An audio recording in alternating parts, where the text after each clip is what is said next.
they would cave to you. So, yeah. Very, very warm, and it didn't hurt that they got me whatever I wanted, would, bend to my every demand. But my grandfather and my father were built a little bit differently, in the years since. I've learned that my father really never had a relationship with his father until the very end of my grandfather's life. And my grandfather just, he was a vet. He was built different. You don't see that nowadays, where, like, man, like, even to this day, like, if I let a woman walk on the outside when we're walking down the street, like, I know he's looking at me, hold doors, no swearing in front of women, I try my best, Grandpa. But, so regardless, like, I was always closer with my mother and my grandmother. So he got sick. And, like, you got to remember, I'm like 16, 17 at this time. So I'm completely self-centered and selfish as a teenager, and just don't have time for family. It's all about me and my relationships and the most important thing in the world.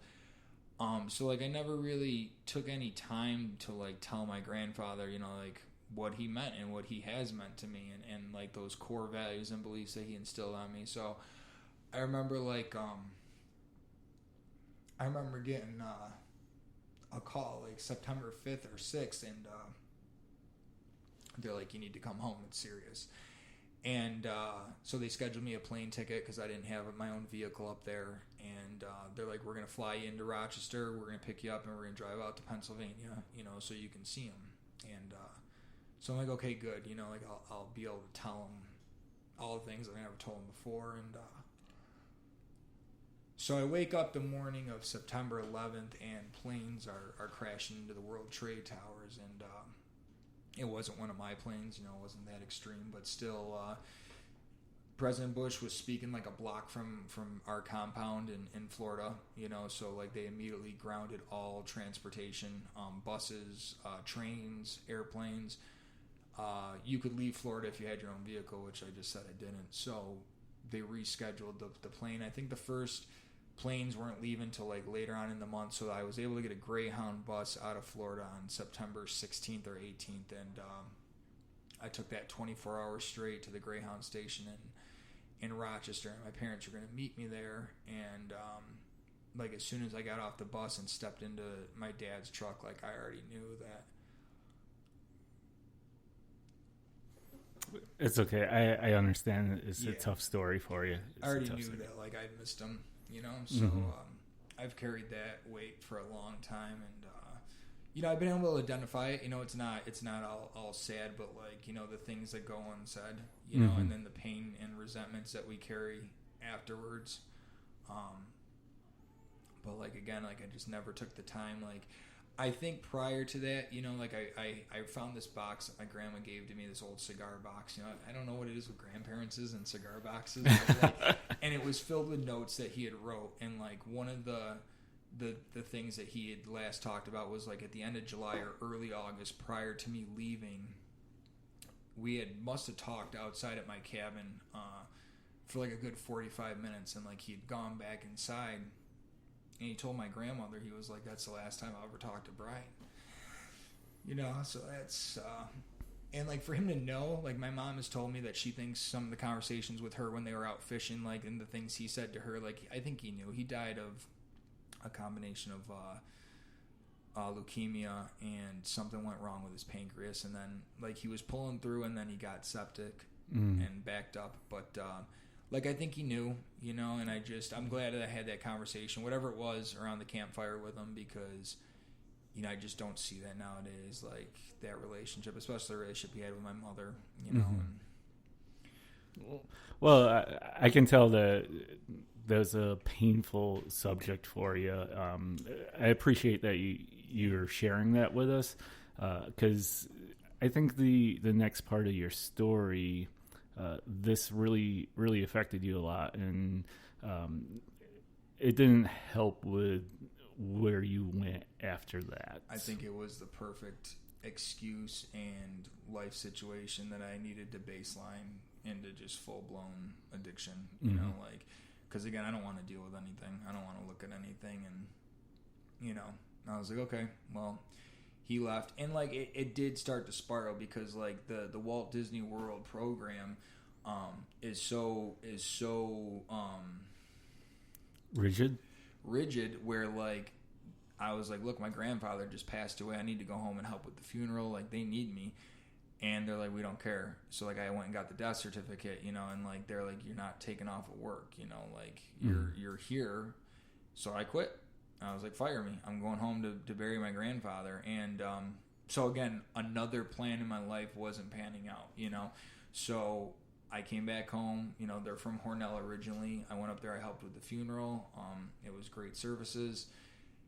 And, like, I kept going back to Florida. Like, I lingered around. Like, he passed in mid-September. Like, I lingered to, like, end of November. But, like, I never caught a foothold. Like, I would work at this club or I'd work at this doing bar backing or something, you know. Mm-hmm. But, like, it just didn't pan out. Couldn't get back into the program. You know, they wouldn't let me back in the internship. So I came back to Rochester. Okay. Yeah. And in Rochester, that is where things really, really...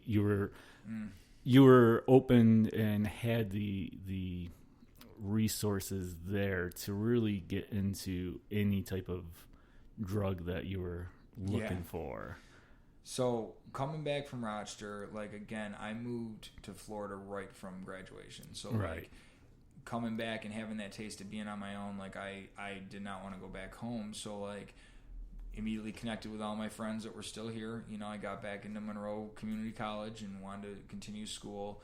But, you know, like I was always good at like sales and selling myself and presenting and kind of being like a team leader or team manager. So got a job at a marketing firm, telesales, and immediately moved in with two of my friends. You know, like we had this whole house, you know, down in the city area of Rochester. And I think it's important too, like we talked about, like the cocaine. Like I had been exposed to it in Florida. Like we would do it a couple times, but like when I came home from Rochester, it was everywhere. Like it wasn't around, or I just wasn't exposed to it. You know, like when I came back, that's all that was around. Like the club drugs had kind of had evaporated, and now it was like we're getting coke tonight, and that was like our thing. Especially when two other guys, it was like no more just weekend drinking and ripping lines. It was every day that ended in a Y, you know. So we're getting high, we're all working together. We literally all worked at the same, I don't want to say the name of it. No, that's you worked at the same place. We'll just say that. But like, and we were good. Like we were able to,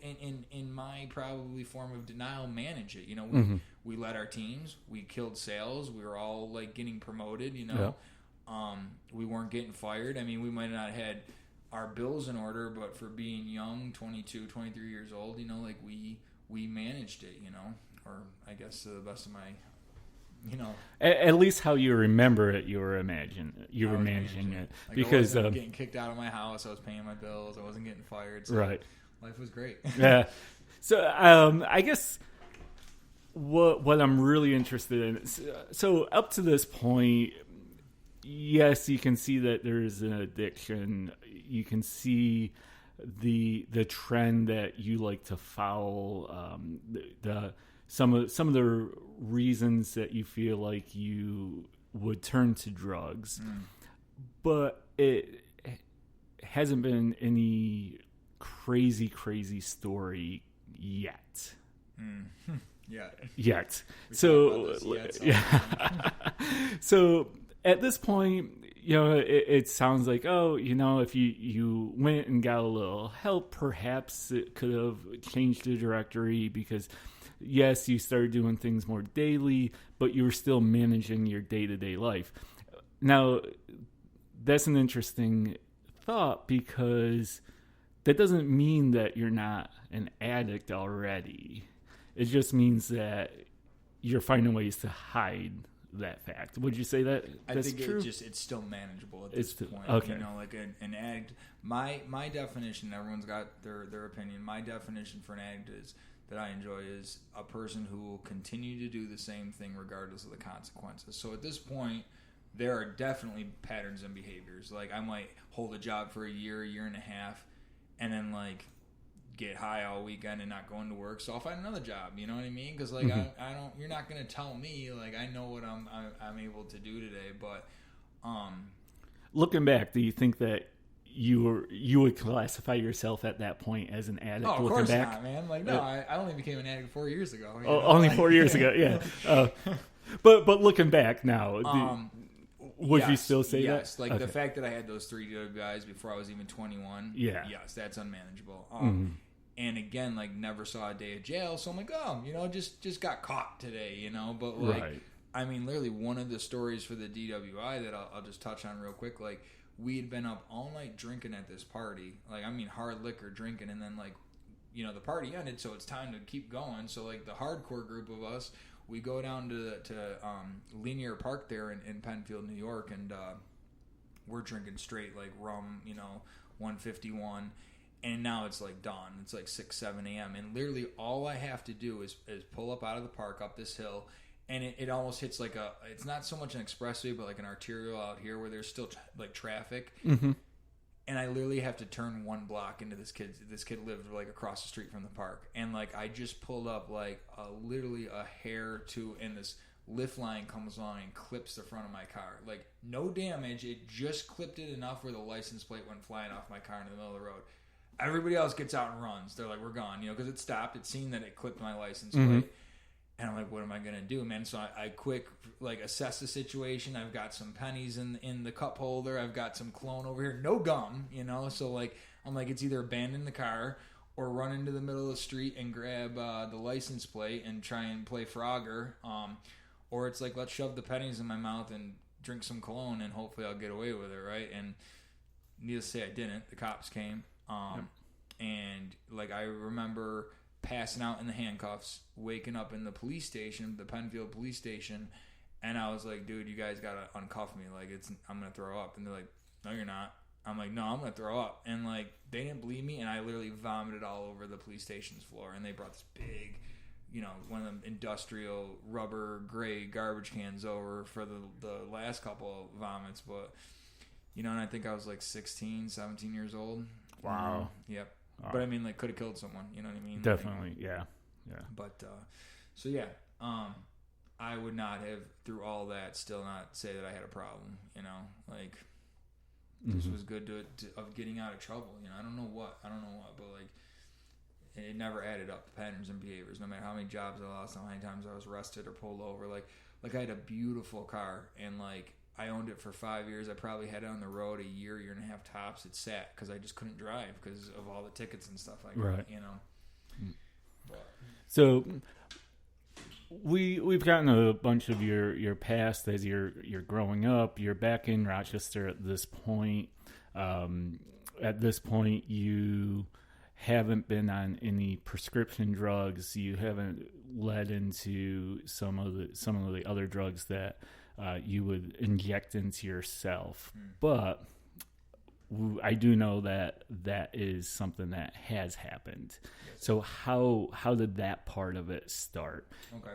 So, again, I always go back to like the progressive nature of the disease. So, the cocaine got to the point where it just wasn't enough. So like that, I maintained that, like the weekend warrior, the coke throughout the week thing for a while. And then, like, I got this job in internet marketing when internet marketing and, like, pay-per-click, was becoming big. And, like, I'd always made okay money, but, like, for 24, 25 years old, I was making, like, with commission close to, like, 70, 80 grand a year. It was outrageous. So, like, I remember, like, having a girlfriend, at the time. So I moved out of the apartment with my buddies. And I got this, like, beautiful, like, 1,400 square foot colonial apartment down on Park and Alexander in the city. Like, it was beautiful. Walking distance to the bars, and, like, again, like, that external validation. I'm going to the clubs every week, and I'm getting people in because I'm paying the doorman $50, $100 just to get in. Like, everyone thinks, I think, like, I'm freaking King Kong, and it's just, it's all fake, personas and personalities that are created. And so what started happening is, like, I remember some of the other guys, like, again, we all stuck with the people that were using the same way as us. Some of the other guys had started getting into, like, Percocets and Vicodins, and, like, it was never my thing. I was like, no, man, like, I'm not as bad as you, right? And so You had that line in the sand, Oh, at yeah, least, man, at least for that moment you in guys are- time. you like guys are messed you up. guys have a problem, I don't. Exactly. Yeah, and I think we all, in our own ways, are Sure. are good